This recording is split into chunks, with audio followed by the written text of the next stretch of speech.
awards tonight. Do you think anything surprising there? Do you want to run down? I know you're not prediction guy, but I didn't think you were hat guy either. Do you want to run down who? Do you want to run down who you think's going to win? Well, no, but I think two of the really cool races is MOP this year, and also defensive player. And when you look at Everett and Roland and which way that could go, I think both you can make an argument for big time. I think Roland's work on the special teams really should give him a bit of an edge if there's any edge to be had there. And then when you look at the MOP race, it's that quarterback numbers versus running back numbers usually wins. Mm-hmm. However, a quarterback with a losing record and was benched during the year, how does that factor into the voting with Brady Oliveira? So I'll be very interested to see the results of those two in particular. Let's get into the game as much as we can. And I've been watching, and go on here. It seems like it's switched today. I'm not saying it's switching hourly. But cool bets, we're going down to 9. We got a 9-point game now, obviously, with Winnipeg being the favorite. It was at 10.5. Was there anything that now that the Argos are in and practicing and Arbuckle's slinging it that would change this line, or maybe a game plan? Like, why do you think it would go down 1.5, Glenn? Well, I think probably listening to a lot of the analysts talking about how this Argo team is not just going to lay down, and that they won in a lot of different ways. They won with 3 different quarterbacks. Chad Kelly was not playing when they played the first time against Winnipeg. They beat them twice. I mean, the Bombers were winning, they were going to win out in the second half of the season, but for one team, and that was the Argos that beat them late in the season. So, I think there's a lot of that going on, which may be pushing the number a little bit. And, I still believe that the front 7 in Toronto is strong enough and powerful enough. They sacked in 2 games. They sacked Zach Collaros, I think it was double figures, 10 or 11 times in 2 games. I mean, they got after him. They're very capable with Wynn McManus to stop the run. And Brady Oliveira, maybe not stop Brady, but contain him. Let's put it that way. In 2 games, Brady's rushed for 160. That's not 100 yards a game. So, when you start to add those things up, plus I'm going to add Janarion Grant to this. And people are talking about, he's a great returner and maybe he gets another touchdown on a return. Of course, that would be a big play in a Grey Cup game for the Argos.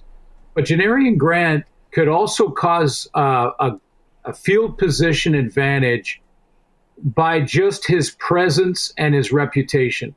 And what I mean by that is I go back to the Grey Cup back in Ottawa it was a cup against the BC Lions against the Toronto Argonauts. Damon Allen, it was Dave Dickinson for BC. That was the year that Casey Printers was hurt and had such a great start. In that game, Bashar Livingston was the big returner for the Argos. And the punter for BC tried so hard to keep it away from Livingston that he kept shanking kicks. And his average was like 20, 25 yards. And what a massive field position advantage if you add up 4 of those that could be, for the Argos. So, if I don't think Michael O'Shea will coach this team to kick it away and be scared of anybody. It's not in his personality. But if they try to angle it away and Jamison Sheehan, their punter, gets, the little bit of the jitters because he doesn't want to kick it to Janarion, and he shanks a couple, that could be a factor in this thing. Yeah, that's actually a really good point because there's a lot of pressure there, right? The championship game under that. If you've ever dropped a football on your foot under pressure to kick it, I don't care if it's a pass, punt, and kick. If you're a kid, it's a whole different ball of wax. That's a really interesting point. What are you seeing from crowd wise? Is it going to be heavy Winnipeg in that stadium, or is there going to be a lot of the people from the West trying to find a way to root for the the double blue from the East. Yeah, it's interesting on that one because I think people are just going to go and party their butt off. That's what I think. That's what I'm hearing. Honestly, I'm hearing, when I walk around the city a little bit and I'm saying, so who are you going to cheer for? Because I'm seeing the hats and the jerseys and things. And it's the home jerseys. It's the Lions, a lot of the Lions jerseys that I'm talking to. And they're all saying, I can't really vote for either, so I'm just going to party my butt off. I go, well, that's not a bad idea either. But, it's funny because the West fans, I don't think, want to cheer for a Western team. And they certainly in Vancouver don't want to cheer for anything Toronto. Like, honestly, like that is like, ugh, they just don't want to do it. So I'm not sure. I think they'll cheer for a close game. They'll cheer for a good game, some big plays. Most people like offense, so we'll see if these guys can switch the script, because the two games they played in the regular season, lowest scoring series on the year. How bad does you talked about Mike O'Shea? How bad does Winnipeg need? How bad does Zach Collaros need this after last year and what's happened in the last few? Yeah, it's been an interesting narrative in that regard, because people are saying if they don't win, it tarnishes it all. And I just don't agree. You can get to 5 championships in a row. If I signed up for something and they said to me, you can be in 5 championships in a row, and then when you get there, you got to take care of business and you've got to finish, and the comparison is being made of the Buffalo Bills. And, I would say the difference in that compared to this, if the Bombers should lose, is that the Bills were getting blown out in those Super Bowls. They weren't really close. I mean, you go back and you look at last year's Grey Cup. It was a touchdown drive and throw from Cody Fajardo that beat him in the last play of the game. The game before, it was a blocked field goal in 22, and that cost the Bombers the game. I mean, the Argos blocked 2 field goals in that game. How many field goals are blocked in the CFL in 5 years? Maybe 2 max. Probably not. So, those were strange down to the wire losses, or they've won 4 straight. I think that changes the narrative a bit. But if you could tell me I'm going to 5 cups signing up as an athlete, and then you might win some, you might not, I'd take that every single time. That's quite the accomplishment. Yeah. 5 of anything. I don't care how big your league is. Right. Yeah. That's impressive. Any other X factors in this one that you're seeing, Glenn? Usually there's a guy that you don't expect that makes a play in the Grey Cup. And I think about Robbie Smith, who had a penalty in the final drive when the Argos beat the Bombers in Regina. And then he was the guy who blocked the field goal that was the difference in that game. There is often stories like that happen in a Grey Cup. So, could it be a Dejan Brissett or somebody that you don't expect, not the big names that makes a big play? Maybe it's a Tunde Adeleke with an interception for a touchdown who, played his college ball in U Sports. I think of all these guys and the different storylines that could emerge. I'm looking for that. And one other thing, guys, your discussion on marketing dollars was an interesting one. Yeah. Because What do you know? Is there a BC Lion cleaning your house as we speak? Gives marketing dollars. No, there's no lion here. No lion housekeeping here going on. But no, I would honestly say that I'm sure that this will be a discussion in league meetings this offseason. I mean, because it's not just the Lions, it's not just Nathan Rourke. It's happening on different teams, especially at the quarterback position. I love the idea of it because it does 2 things. It compensates the players a little bit in the off season for the work they do in the community. And that is so much work that they do. Honestly, the Riders have a great program, and I can't even remember the name of it off the top of my head, but it's a great program that they have with their players to get out in the community. And yes, they do a lot of charity work that they don't need to be paid and don't want to be paid for. However, a lot of the corporate stuff and things that they do, I think there should be a paycheck for that, or at least some sort of compensation for that.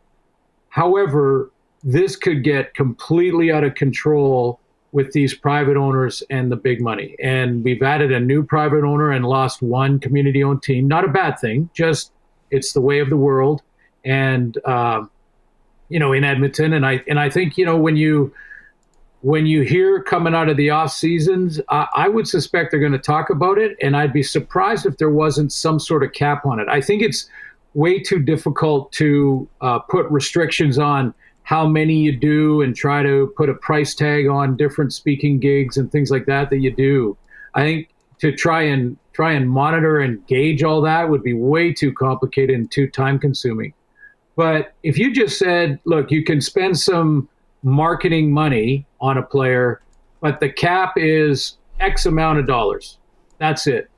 And you could still do a semi-audit if you want. And if it was just they were getting money under the table and you found that out, then you could put it towards the cap. But the way it's set up now, Barney, you are bang on. It is way too easy to...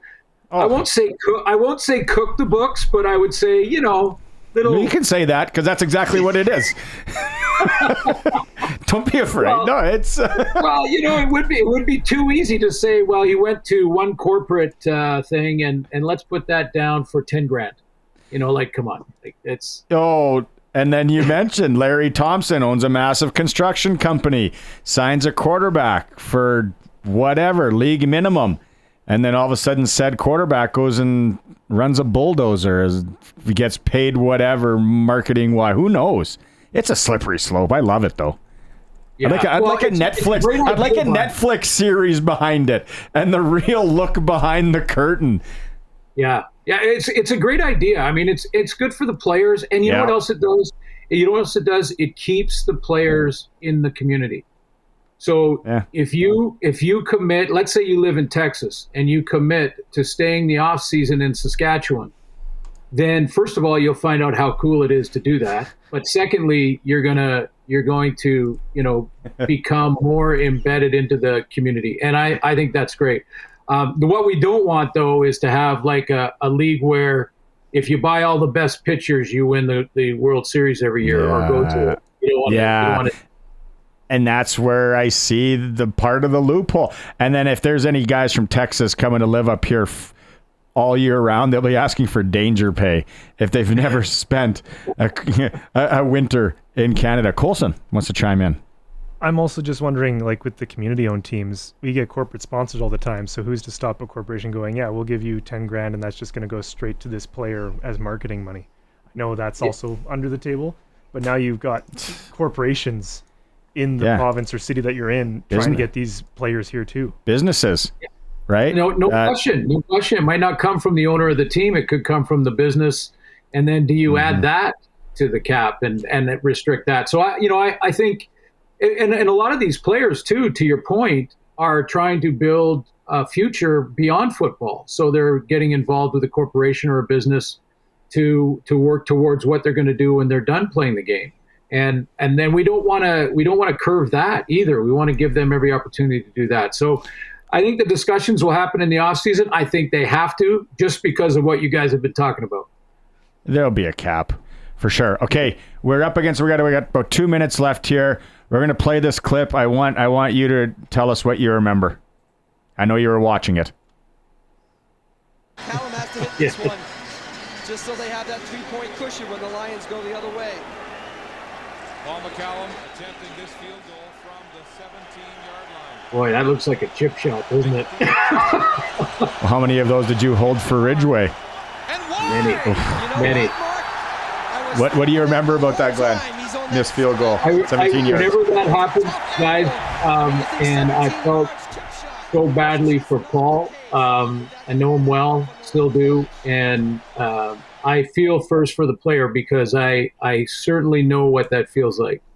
And I remember having the same feeling for Dave Ridgway when in the playoffs in Edmonton, he slipped on a end of the game field goal, slipped, hit our offensive lineman in the back of the arm, no good. And I felt so guilty about that, thinking, did I put the tee beside a loose piece of dirt or something? Like, did I not look enough at that? Did he not look at that? Like, and just feel terrible for that. Yeah, but you know what? When you sign up for pro sports, you know that there's going to be great moments and moments that you wish you could have back, and you have to be strong enough to get past them. And Paul McCallum certainly was. You know what I noticed the other night when I was watching NFL? How it used to be the tee, right? We got to put it on the tee, and now they've just figured out, if it's evolved, if you can't kick it off the turf and off the grass, then you're not kicking. Yeah. Interesting. Okay, let's see how this plays out. Still 9 points, and I know you're not a gambler and you don't do predictions, but people here on our text line are thinking I'm crazy. Like Curtis, who you guys taking? I'm taking Argos to cover the spread. It's the CFL. It's the Grey Cup game. Crazy things happen. Cover the spread. Okay. Well, did you get it at 9 or did you get it at 10.5? No, I got to take it at 9 because I slow played myself out of it. I overthought it. Now I'm at 9 because I'm a bozo. Okay, but then you can laugh at me either way, Glenn, next week. Thanks, buddy. Have a good weekend. Okay. Thank you, guys. Appreciate it. Off to the zip line I go. There we go.